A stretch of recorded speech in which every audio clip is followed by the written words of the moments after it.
Hey there, comic fans. We're here with another episode of Lucky's Comic Talk. I am not Lucky. Lucky is your good friend Lou here. Lou. Hey, I'm here. Yes, Tonight we're going to be talking some DC Comics. So yeah, I only have about 4 to go over with you, but they're pretty good reads. And we apologize. We had some technical. All right, there we go. Technicolor difficulties. Yep. Wonderful. I even did my voice exercises before we started. We had some technical difficulties, besides me having a stroke. Do you smell toast? Yes. Stay away from the light. We apologize for the last episode. We did hear it. We have fixed it. At the moment, we are back on the old setup. You probably noticed a little decrease in our quality. We will be back up and running on the good stuff here again soon. Yeah. But I digress. Tonight's menu is Deathstroke #1, the preamble to the new series that'll be hitting shelves August 24th, 2016. I liked it. I'm looking forward to seeing where they go with it. A lot of crazy shit happens. Some stuff in his past where he's just... Slade Wilson's a piece of shit. Yeah. For lack of a better term. And that's not really a new thing. No. As far as for anyone not familiar. Now, I'm not familiar with Deathstroke to the point that I've ever read one of his standalone comics. Obviously, the huge Batman nerd that I am, I've run into this guy a couple of times. So I wasn't surprised to see this guy on your list after doing 4 Deadpool issues yesterday. But so besides him being a piece of shit, so how are they making a comic book about him? What do you think, at least? Like, what are they trying to do by making a comic? Is there any redeeming qualities to Sling Blade Wade? Sling Blade Slade. Slade. Oh, yeah, this one's Slade. My bad. Slade Wilson. See how big of a ripoff one of these is from the other? Well, that comes from the fact that Rob Liefeld used to work with DC, and he used to write Deathstroke comics. When he came over to Marvel, he missed doing that kind of mercenary character, so he reached out to DC and got permission to pretty much rip off Slade Wilson. That's why Deadpool's name is Wade Wilson. They're supposed to be cousins. Oh, they're just super. They're just like on over the top with it. Yeah, there because he shamelessly did it. Cheeky bastards. Right. Wish I had a better English accent. I'll work on that. Yeah, there you go. Gotta have aspirations, right? Yep. Or Asperger's. Ooh. I don't want an Asperger. Hey, that's not fair. What? I'm just kidding. I'm just saying it. I don't want a burger from someone's ass. I wanted to pretend to be all PC for a second and make fun of you for making fun of that word, but I just don't have it in me today to even pretend to be that person. I feel terrible for people that have that. Zach has it. Oh, I do. I don't have no issues with Asperger's. I was just making a joke. Fair enough. Fair enough. I feel bad for the people that have it because it sounds like Asperger's. Well, yeah, I do. I wish that it had a different name. Yeah. Right. Like, damn, dude, they couldn't have given it something that doesn't sound like Asperger's. Exactly. Yeah. So like, I have an issue. You know, it's Asperger's. Oh, well. Stop eating things from your butthole. Okay, all right. All right. So, speaking of issues that you have, right? Deathstroke #1. Now, why are there 2 #1s? Because you told me right before we got on the air that you were going to get Deathstroke #1 next week, and I was like, oh, well, that's great. You're getting this. Because one is going to be the annual, and the annuals. This is the annual, I believe, and the annuals don't. It's like a bonus comic, essentially. Bonus book. So, there'll be a Deadpool annual #1 coming out, and it's just like here's a little extra flavor that you can buy with some of your favorite characters. That's the whole point of annuals. It adds depth to the character. It's a great way that they can throw in character development without necessarily taking it out of the series. So throw me a little dummy bone here, because again, I had a very limited comic background growing up. So an annual now, that in the literal sense, it's just a once a year. Yeah. So I assume it's a bit larger than as far Usually as comics go. So what you're getting next week is the annual that comes out, or was this the annual? This is the annual. They released it ahead of the scheduled monthlies to get it out to help promote the monthlies. In it, we see Wade Wilson being the world's worst father and best assassin. All right, sounds they really taking advantage of the anti-hero. Yeah. Right now, so I'm not surprised to see this. Anything crazy for people to look forward to, or is this pretty much just Mercs doing Merc stuff? For the most part. I mean, he shoots a bear in the face. Oh. Yeah. Oh, that actually reminds me, we forgot to give our spoiler alert. Spoiler alert. Spoiler alert. Lou. Wow, I just about called you my dog's name. We are on a roll today. Well, in fairness, he is making... Do you smell toast? I might. I legitimately, if you guys don't ever hear from me again, investigate the circumstances. I don't know what's happening. Somebody put something in my lunch. Why is there a small pinprick in your neck? Newt is making his bid for mascot, though. He's been good. He's been kind of tugging my ear about it. There you go. He really wants to be the Bad Dinner Guest mascot, so maybe we can make that work. And I want him to be. So all right, Lou, not my dog. Right. What do we have next? Green Arrow? Yeah. Bow. Green Arrow number 4. And it's another venture into the occult. See, you do see a little bit right again, and some of this is pretty standard stuff that I do. I like the whole duality theme here. I know this is something we always do when we break down these Green Arrows, just because this, again, like Captain America's one that we go a little bit more in depth on. I unfortunately didn't have the time to dive into this one, but did you catch any more big imagery in here that stuck out? The man with the mask comes back, but I think the ninth circle is steeped in the occult, which is why we're seeing the heavy symbolism that we do in the comic book. Yeah, it's part of the whole thing going on. Yeah, the bad guys are mixed in with the occult here. That's what's going on. And so yeah, what happened here? Because I obviously wasn't surprised to see the Green Arrow survive his attack, because that would have made half of what he does. Would have made for a 2-issue series. So that being said, where I left here, that was where I was left off, really. Right. And so I need a bit of a refresher here. I remember what's going on. He was attacked by his sister, who has been guided by her mother to betray Oliver Queen. Yeah, see? And because that's what women do, man. Sorry, go ahead. When they're not sleeping. Yes. So, anyway,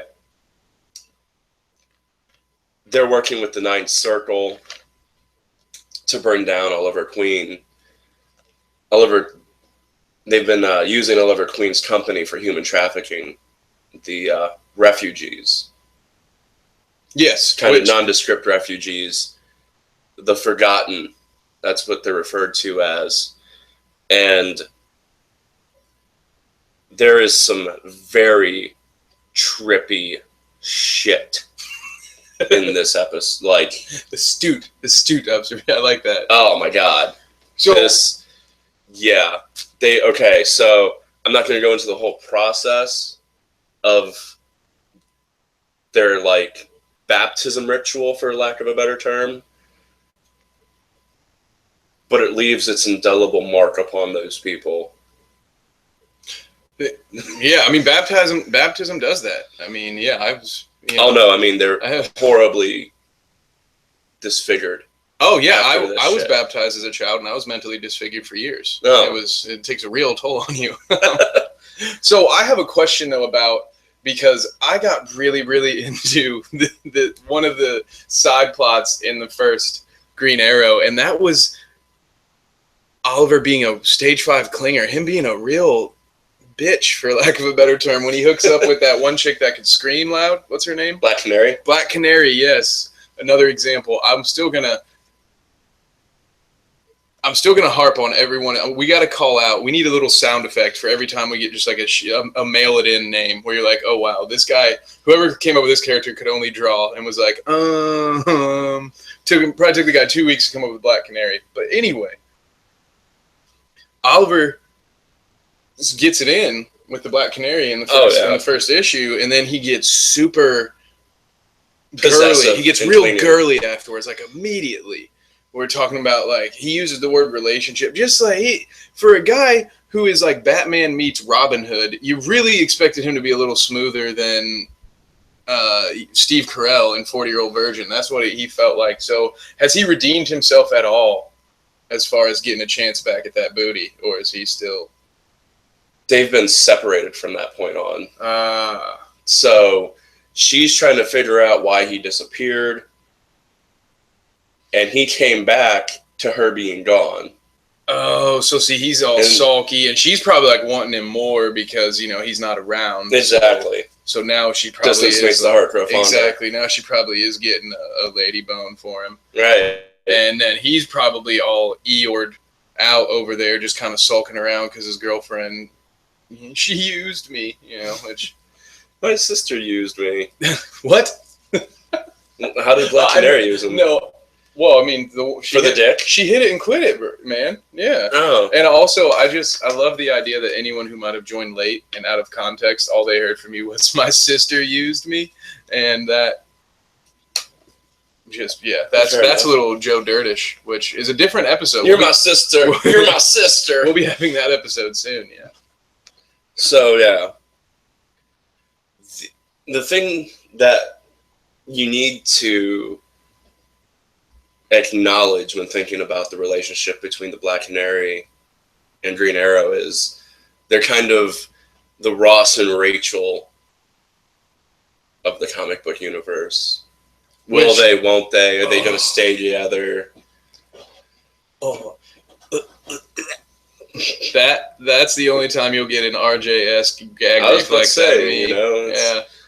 You're not the only one. We need to record his dagging. Oh yeah, we need that as a soundbite. That would actually be great. Yeah. But I'm worried that because he's mentioned like it's pretty rough. I'm worried that the sound of him gagging will make him gag, like that when he's editing, when he's producing and doing the After Effects after, he's gonna have like those big headphones on and he's gonna hear himself gagging his ears and then just like cough up on himself. And I don't want to do that to the guy. He's done well by us so far. Right. So, but yeah. So he's not the only one that gags on the show. So no. now I've got one on you. So yeah, I shouldn't have brought it up, man. I didn't know it was gonna get all relationshipy on me. Ugh. Yeah. Gross. There's a huge history between those two.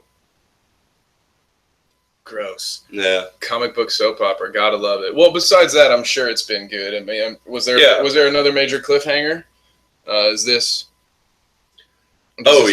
answer any questions that people would have so far? A little bit. Episodes in? A little bit. You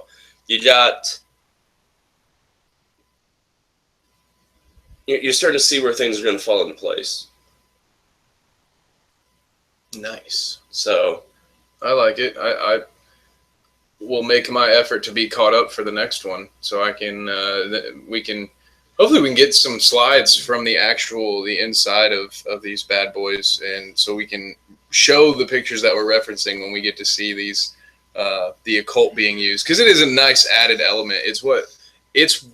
I've never, like I've said it before, I've never been much of I was a DC guy outside of Batman and our boy Dick Grayson coming up, but especially didn't ever like the Green Arrow for other reasons. Again, I mentioned he just felt like a Batman ripoff and a Robin Hood ripoff, two things I loved as a child. So I guess I could have gone either way there. I could have loved him.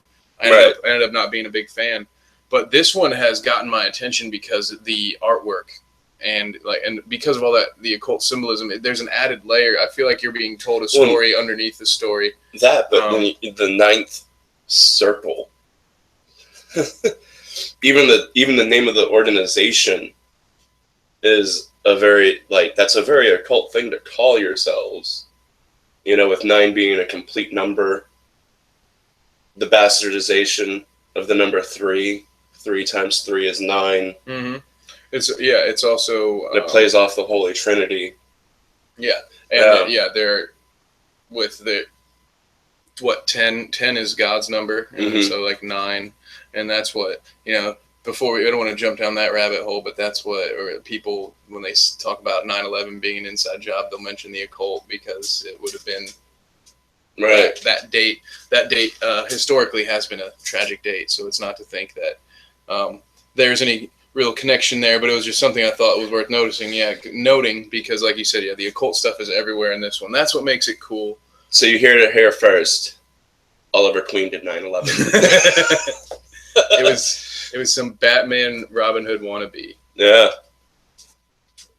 Speaking of heroes I don't care about, here's a Wonder Woman on the cover of the Justice League. So take us away, Lou. At least she's not Aquaman.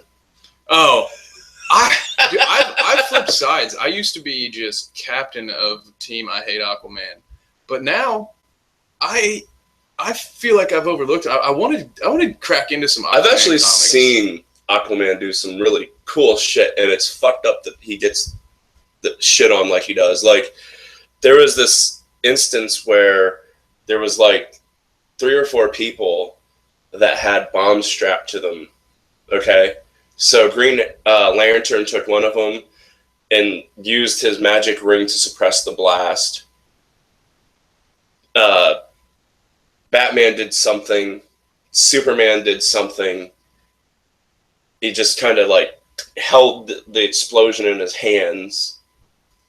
And Aquaman threw the motherfucker in the sea, and he told the fucking microbes in the sea to gather and disarm the bomb. That's pretty sweet. Yeah, so right. He can do some cool stuff. I wish we had that clip from Family Guy of the guy the guy molesting a girl on the beach, whatever he's doing. He was raping her. Yeah, well. Help me, Aquaman! Hey! Throwing starfish at the fucker. Yeah. But, so that's... Well, bet you shouldn't have sent signals. Yeah, there we go.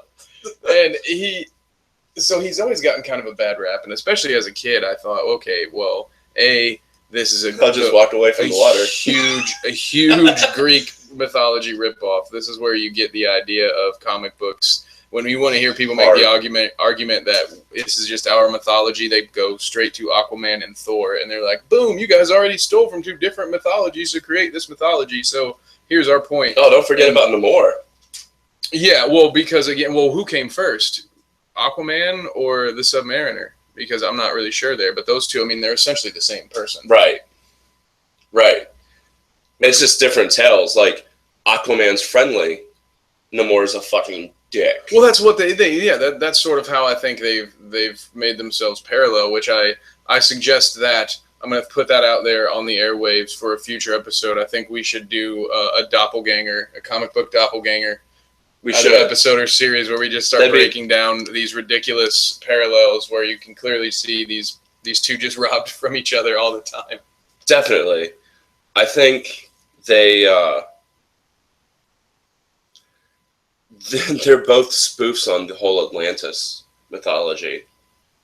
Well, yeah, I mean, that's absolutely. They definitely are. So is Aquaman even in the Justice League, or is he just a cheerleader this episode?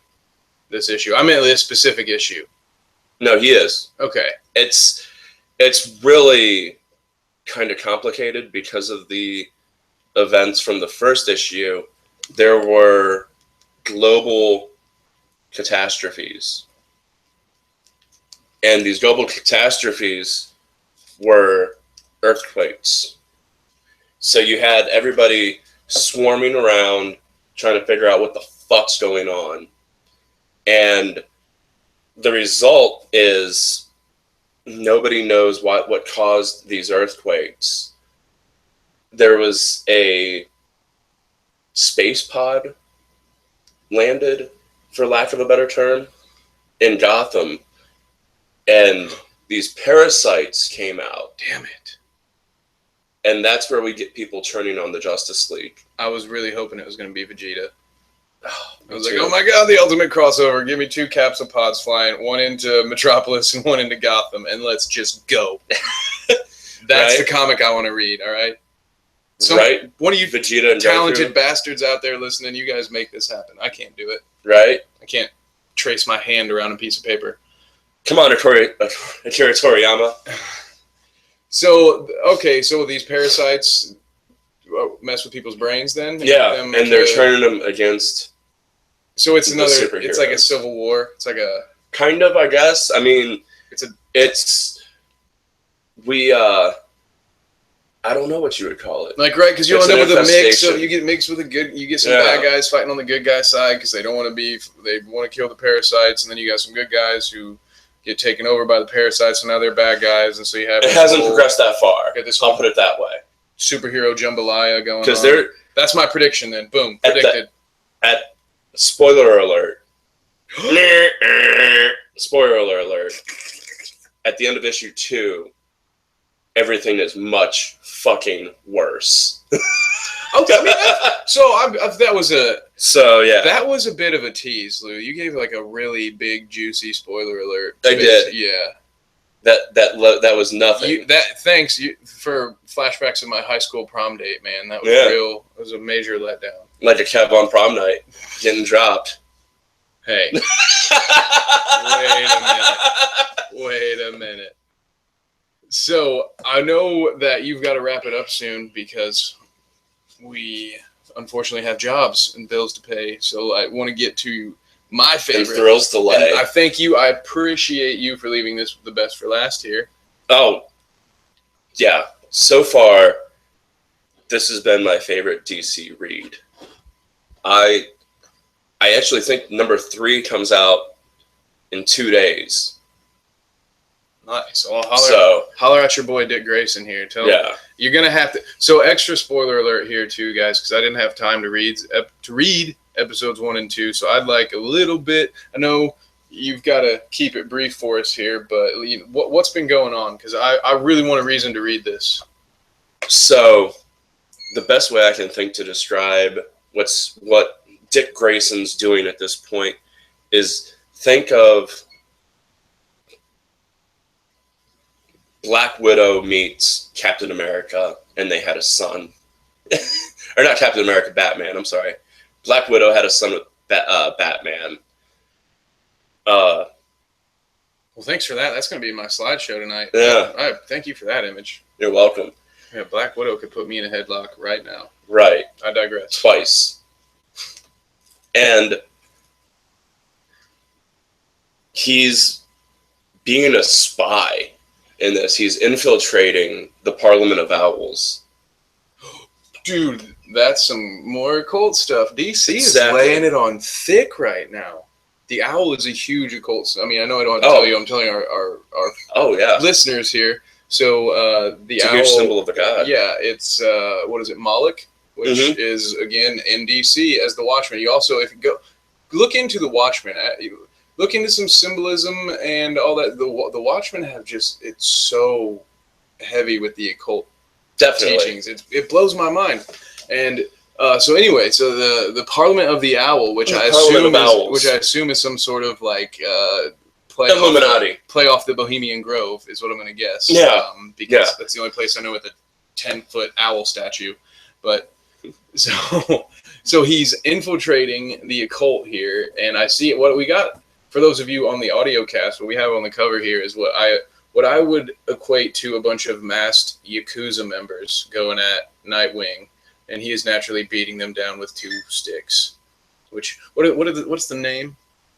I feel like a jerk. Tonstitz, I think. Yeah. I always want to call him Tonfas, but that's because I played way too much Dynasty Warriors as a child. Tonfas work too. Yeah, so that'll work.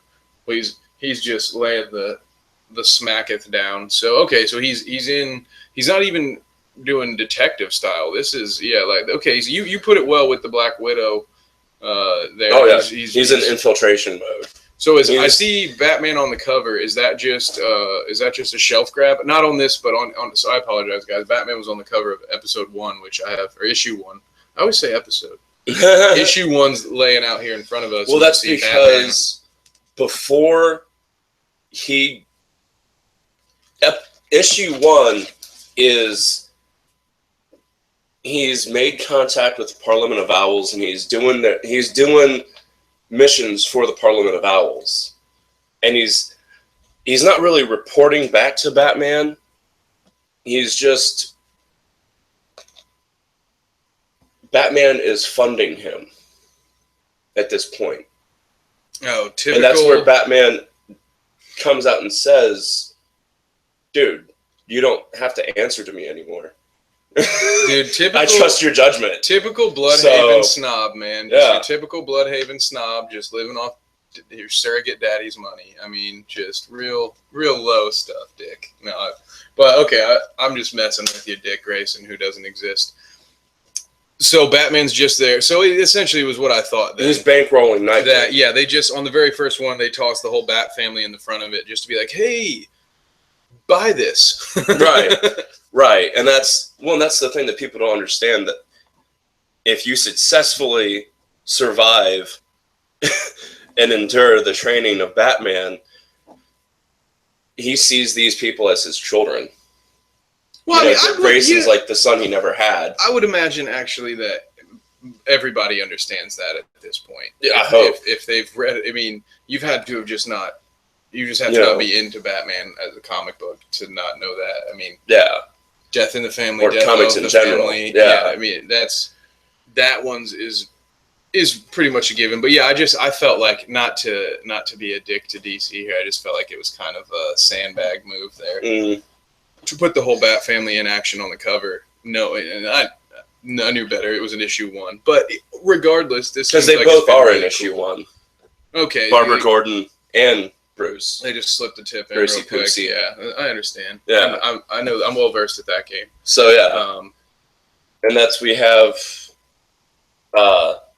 Raptor, who kind of handed Dick Grayson his ass at the end of the first issue. That's my sound for now until we get a sound button. That's my you mailed it in comic book hero name sound. Raptor. There we go. It's It's official. You've been bumped.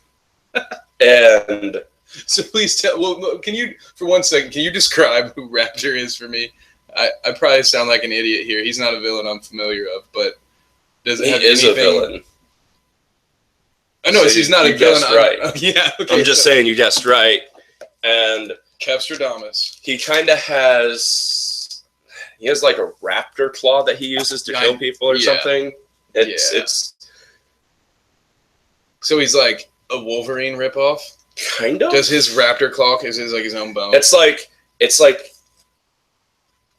a claw hand meets the Infinity Gauntlet. But does it sheath in and out like a cat? Because I imagine he could get a lot of chicks with that. No, it does not. As long as he like filed it down. No.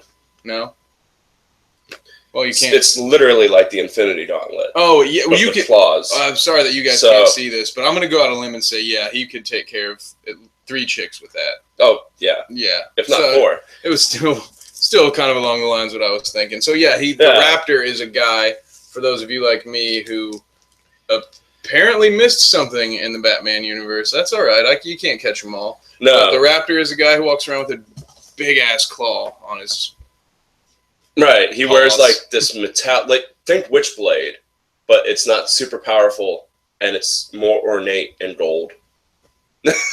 He's like Edward Scissorhands, but and if you don't know what Witchblade is, and you're a thirsty dude, you will not be disappointed when you search Witchblade. See, it wouldn't be a comic show unless we gave you some jerk off tips, would it? Right. some tips and dips, boy.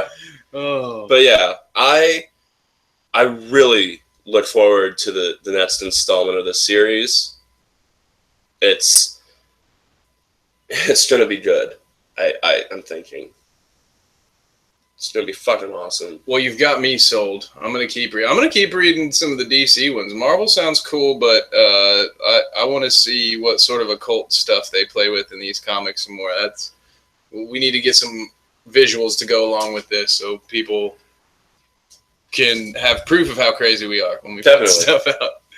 But is there anything else you have for the people? I know this isn't going to be a weekly Nightwing thing. 3 comes out the 17th, along with Justice League number 3.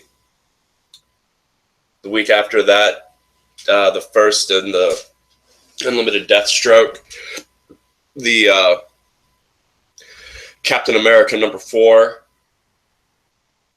And that's just stuff off the top of my head. Check out comicsology.com. That will really give you some fucking dates. Nice plug. And comicsology.com. If you heard that, you want to send us $10, say you're welcome, then that's cool too. Free subscription. Free subscription. But so with that in mind, I just wanted to quick thing to you listeners and viewers out there. Just so as Lou mentioned, these comics are going to come out sporadically, so this is going to be a returning thing for us. We're going to just kind of do them as they come out. Definitely. Give you guys a little taste, a little flavor. The normal show's not going anywhere. Right. We're still going to be doing that. We're trying to get more content out to you guys and try to get some shorter, easier to consume shows for you guys, so you don't have to sit here for an hour and a half and listen to us. So with that in mind, we have 60 Grit Radio coming up on Wednesday. We're going to be, RJ is going to be talking some more politics there. We're going to be looking into Evan McMullen and Jill Stein, a couple of outside candidates, as well as discussing President Obama's legacy now that Southside With You is about to be coming out. And as far as us here at Bad Dinner Guests, it's a surprise because we are choosing between topics right now, and I just want to be a tease right now. So I'm not going to tell you guys where we're at with that, but follow us on Twitter or Facebook, and we will drop some hints. Be sure to like and subscribe, guys. If I can throw one more thing on. Do it. I'm planning on the next comics podcast in 2 weeks. I'm going to start doing less because less is more, I believe, with this. I just kind of wanted to get everything caught up to this point so that way I can let some of the books cool down before I start talking about them with you guys. Yeah, these will probably be coming at you more rapid fire. Maybe try to do these 1 or 2 at a time. We can go a little more in depth with you guys. And oh man, I had something I forgot. Well, anyway, be sure to like and subscribe and leave some comments for us, guys. Let us know what other comics we can look into. I'm staring at 2 Batman Beyond issues right now. I'd love to go over someday in the future. I'm looking forward to that series coming out in October. Yeah, so because I need to balance out my DC and Marvel content, and I have about. You need to balance out your Deadpool and everything else content as just a humble observer. But anyway, guys, we will get out of your hair. Check back in later for more episodes this week. Nighty night. Keep that butthole tight. Mm-hmm.